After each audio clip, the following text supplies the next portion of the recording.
one of the world's most loved, most watched, most sung along to movies of all time is here in Salzburg, Austria. I'm talking about The Sound of Music, which turns 50 this year.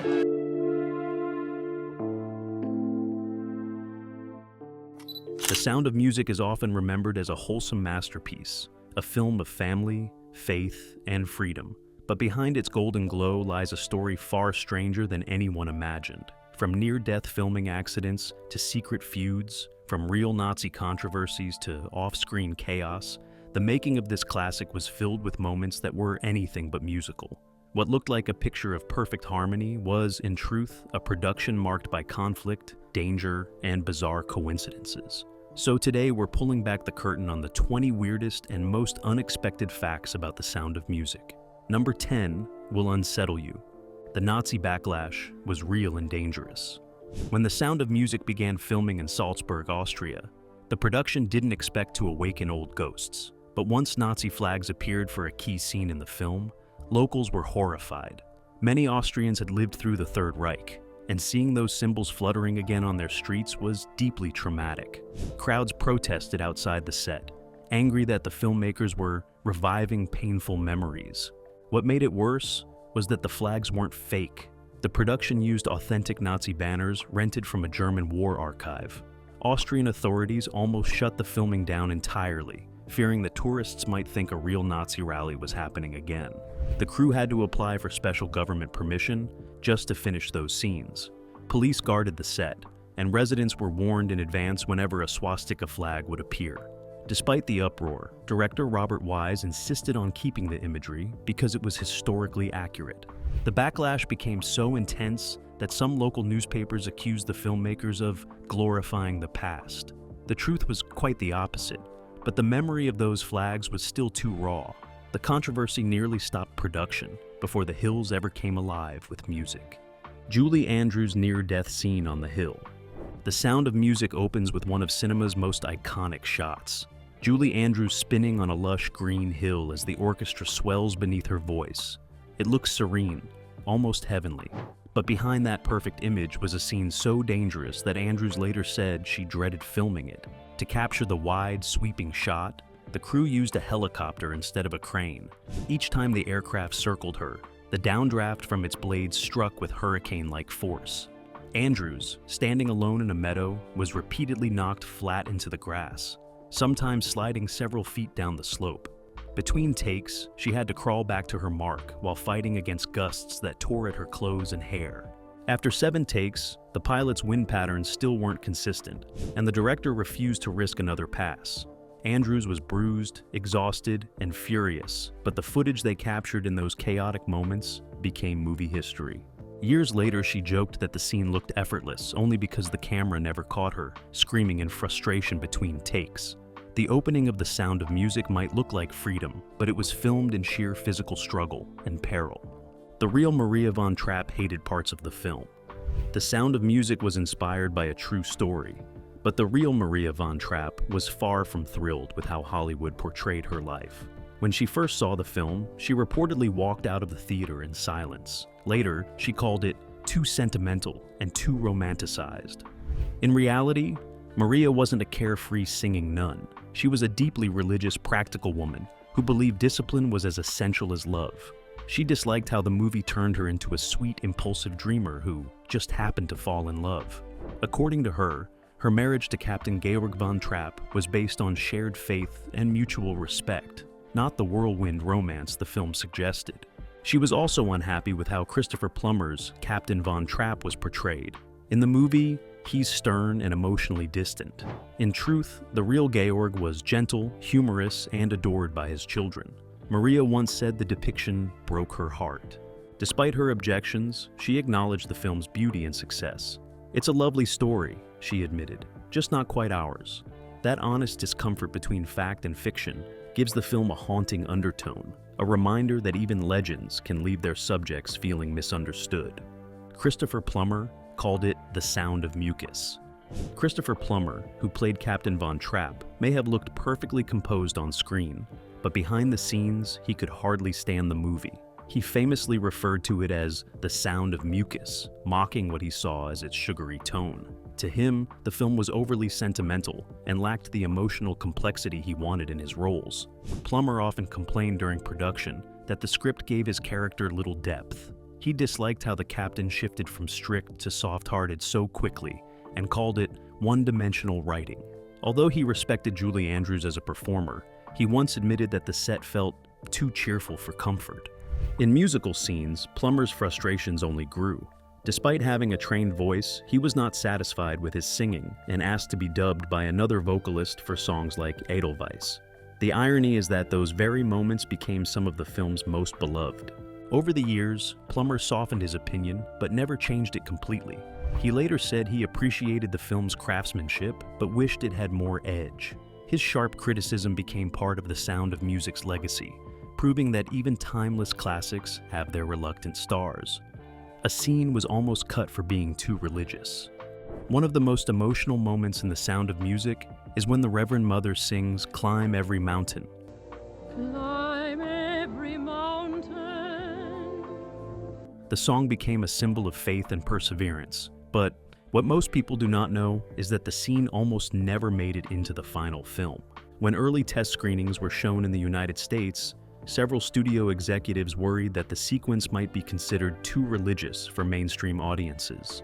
The movie was already filled with nuns, prayers, and spiritual imagery, and they feared that one more overtly spiritual moment would limit its appeal or spark controversy in certain regions. Director Robert Wise strongly disagreed.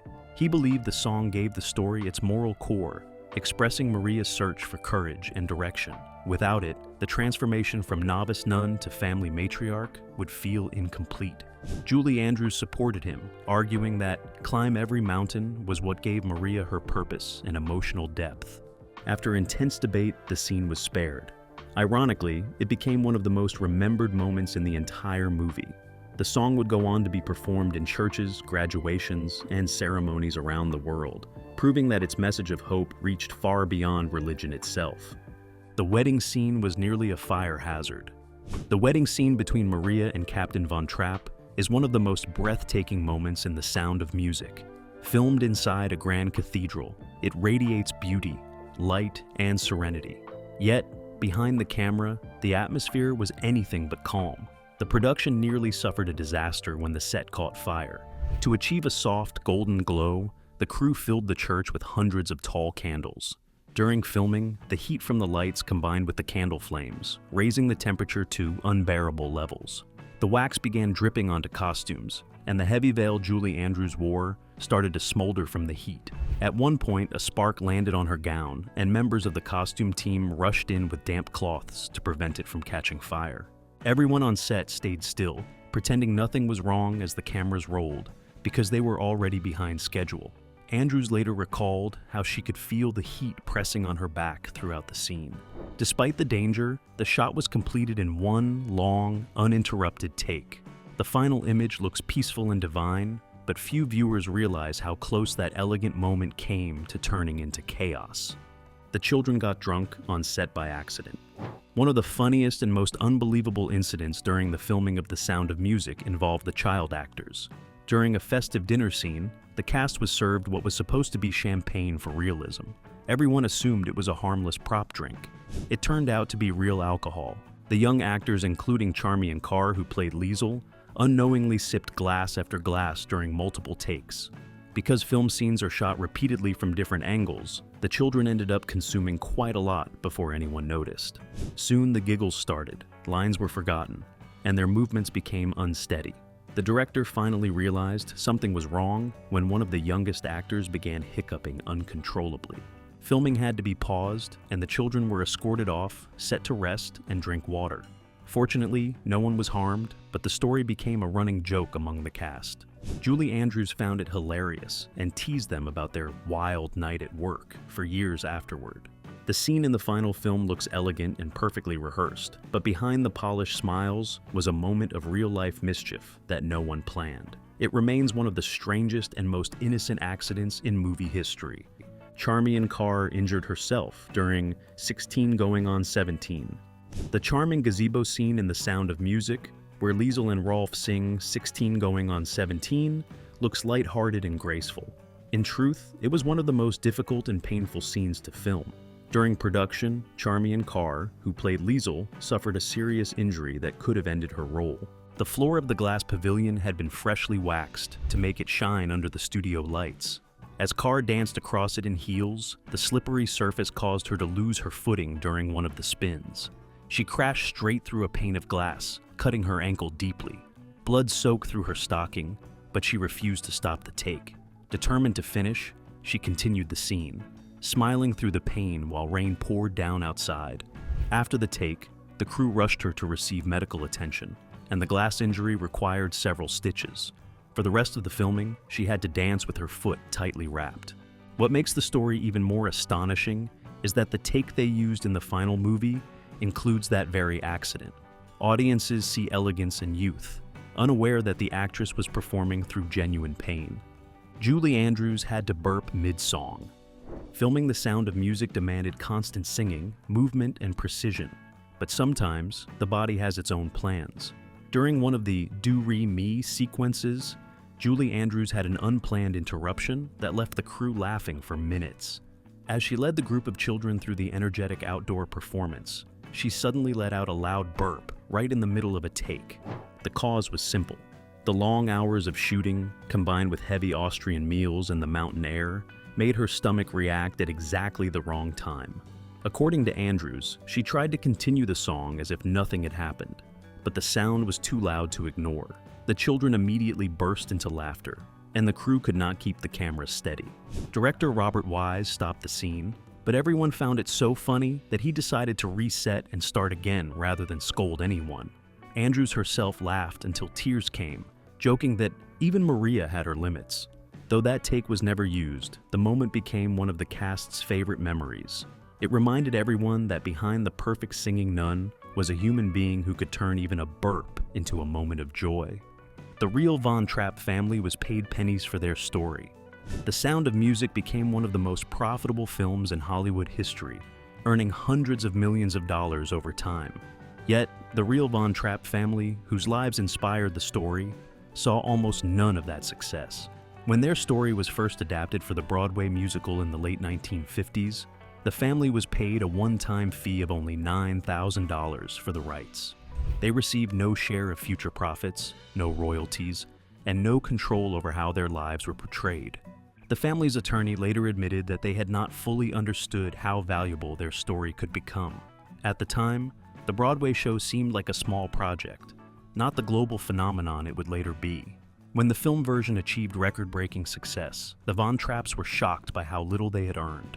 Despite the unfair deal, the family did not express bitterness. They were proud that their story had touched millions, even if Hollywood had reimagined many of the details. In later interviews, Maria Von Trapp herself said she viewed the money as secondary to the message of faith and perseverance. Still, the situation remains one of the most lopsided financial outcomes in film history. Rain ruined an entire week of shooting in Salzburg.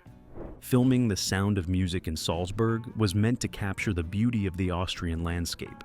However, nature had other plans. During production, a week of non-stop rain nearly brought filming to a halt and caused major delays.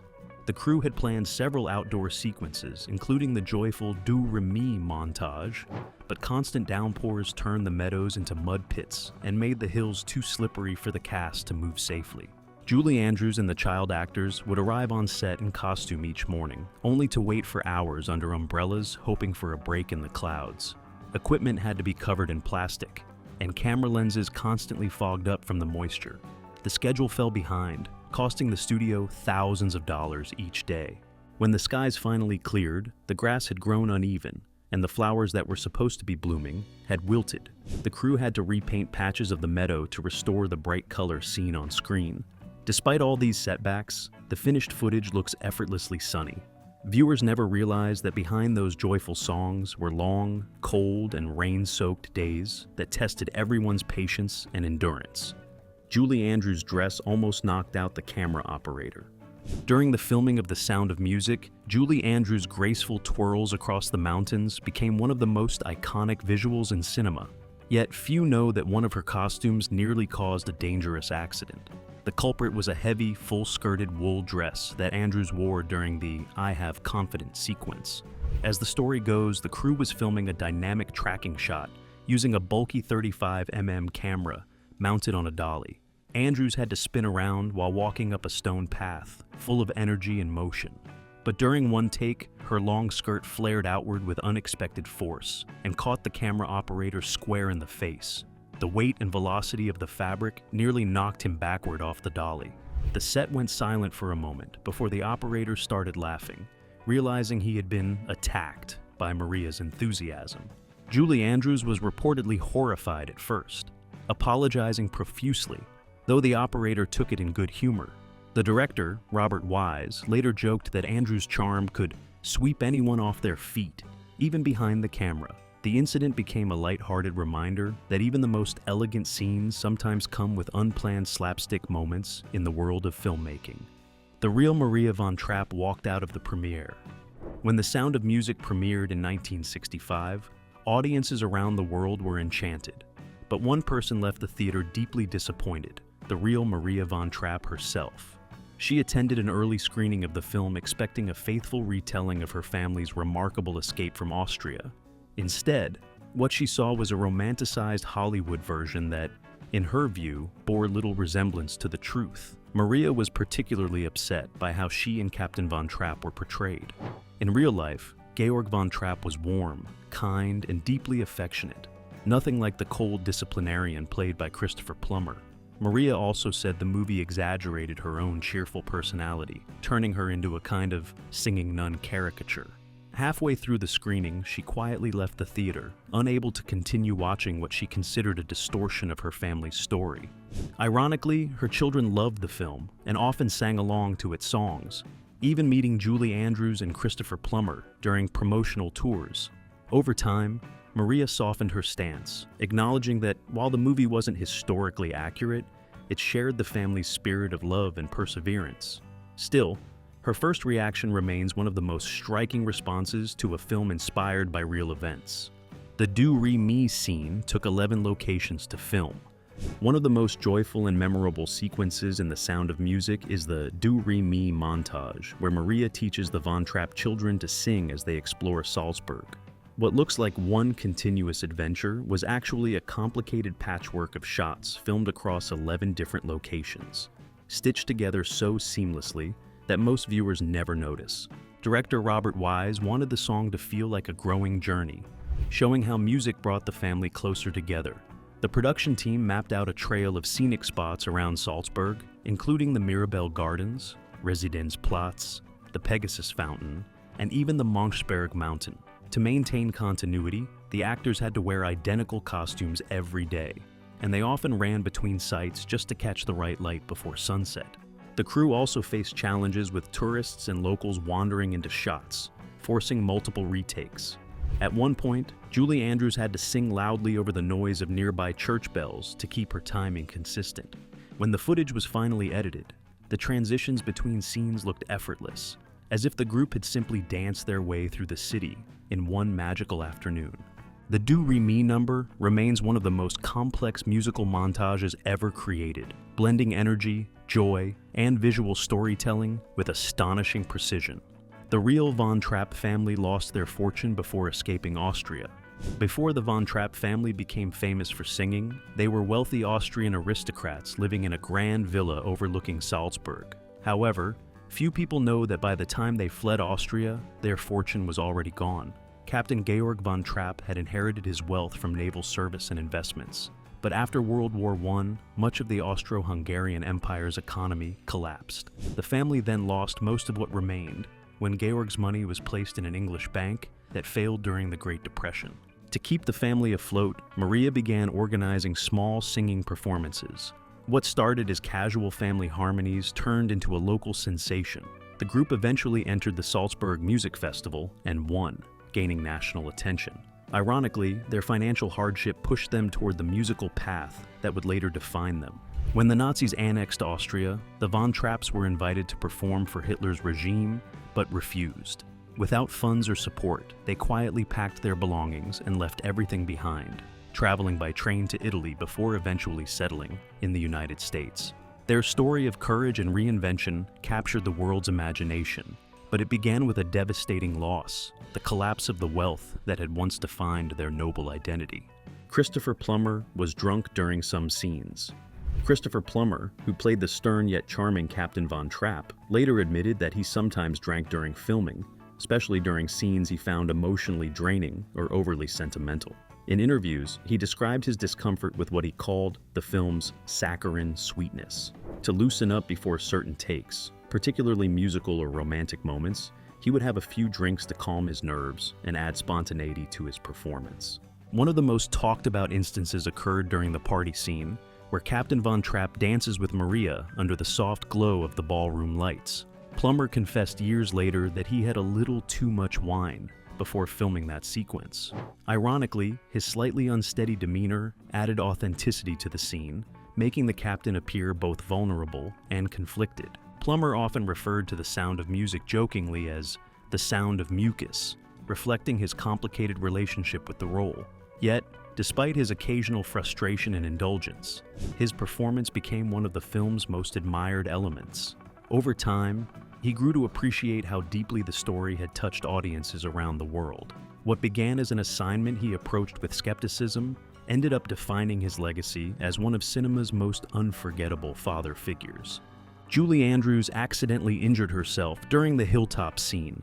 The breathtaking opening of The Sound of Music, where Julie Andrews twirls on a lush green hill as the orchestra swells, is one of the most famous shots in film history. But behind that perfect moment was a much less glamorous reality. The scene was filmed in the mountains near Salzburg, using a helicopter to capture the sweeping aerial view. Each time Andrews began her joyful spin, the force of the helicopter's downdraft nearly knocked her to the ground. She later recalled that while the camera soared gracefully above her, she was repeatedly flattened by the wind. Between takes, she struggled to stay upright as her skirt whipped around her and grass flew into her face. The pilot had to circle tightly to maintain the framing, which only made the air pressure stronger. By the end of the day, Andrews was exhausted, bruised, and covered in mud. Still, she persevered, repeating the spin over and over until the director captured the perfect take. Ironically, the serene, free-spirited image that opens the movie came from a moment filled with chaos, discomfort, and sheer determination. The scene has since become a symbol of cinematic magic born from very real hardship and the dedication of a performer who refused to quit. The Von Trapp family actually walked to Italy, right? Not quite. One of the most iconic moments in The Sound of Music is the film's dramatic ending, where the Von Trapp family hikes over the Alps into freedom, leaving Nazi-occupied Austria behind. It's a powerful image, but it's also completely inaccurate. In reality, the Von Trapps did not escape by climbing the mountains at all. If they had followed that route, they would have ended up in Germany, right in the middle of Nazi territory. Instead, their real escape was far less cinematic, but far more strategic. They simply walked to the nearest train station, carrying only what they could hold, and quietly boarded a train bound for Italy. Because Captain Von Trapp held Italian citizenship through his birthplace, in what was then the Austro-Hungarian Empire, their journey appeared legitimate to authorities. From Italy, they traveled to London and later settled in the United States, where they eventually founded the Trapp Family Singers. The filmmakers chose the mountain climbing finale for symbolic impact, representing their struggle for freedom and faith. While it's historically inaccurate, it remains one of cinema's most stirring conclusions. The truth, though less dramatic, shows the Von Trapps' remarkable courage, escaping tyranny not through spectacle, but through calm determination and clever planning. The movie was almost never made at all. It's hard to imagine a world without The Sound of Music, yet the film was nearly scrapped before production even began. After the success of Mary Poppins, 20th Century Fox executives were hesitant to greenlight another wholesome musical featuring Julie Andrews, fearing audiences would see it as repetitive. The studio had also suffered massive financial losses from Cleopatra, 1963, leaving executives wary of big-budget projects. Initially, several Hollywood producers dismissed The Sound of Music as too sentimental and old-fashioned for the modern moviegoer. Even Christopher Plummer almost turned down the role, calling the script too sugary. It took director Robert Wise's persistence and Andrews' rising fame to convince the studio to take the risk. Once filming began, early test screenings received lukewarm reactions, and critics initially dismissed the movie as naive. But audiences proved everyone wrong. The film went on to become the highest-grossing movie of its decade, winning 5 Academy Awards, including Best Picture. It also saved 20th Century Fox from financial collapse, restoring the studio's reputation. What was once viewed as a risky, outdated musical became a timeless masterpiece, beloved across generations. The story of The Sound of Music itself mirrors the Von Trapp family's journey, faced with doubt and resistance, yet triumphing with faith, courage, and song. The Nazi flag used was a real one from World War II. During the filming of The Sound of Music, the crew faced a startling controversy involving one of the most recognizable symbols in the movie, the Nazi flag. Instead of crafting a replica for the scenes set during the Anschluss, one of the production team members obtained an authentic Nazi flag left over from World War II. The flag had been discovered in an old warehouse in Salzburg and was used on set to ensure historical accuracy. However, when locals saw the swastika banner hanging from Salzburg's buildings during filming, panic spread throughout the city. Many residents, who still carried emotional scars from the war, believed a Nazi rally was taking place. The Austrian government was alerted immediately, and officials nearly fined 20th Century Fox for displaying the flag publicly without an official permit. Production was temporarily halted while the misunderstanding was cleared up. Director Robert Wise later said that the crew had underestimated how powerful the symbol still was. Even 20 years after the war, the scene was eventually completed under strict supervision. What was meant to be a historically accurate detail instead became one of the most unsettling moments behind the making of the film. The Sound of Music remains one of the rare films that blend beauty, history, and heart so perfectly that it continues to inspire decades later. Behind every radiant smile and soaring melody was a team that endured cold rain, near accidents, and countless retakes to bring magic to life. What audiences saw was effortless grace, but what lay beneath was sheer human determination. From Julie Andrews' fearless spins to the Von Trapp family's true courage, every element of the film reminds us that great art often comes from struggle. Whether you know it as a beloved childhood memory or a timeless classic, The Sound of Music will always echo the power of hope, harmony, and perseverance.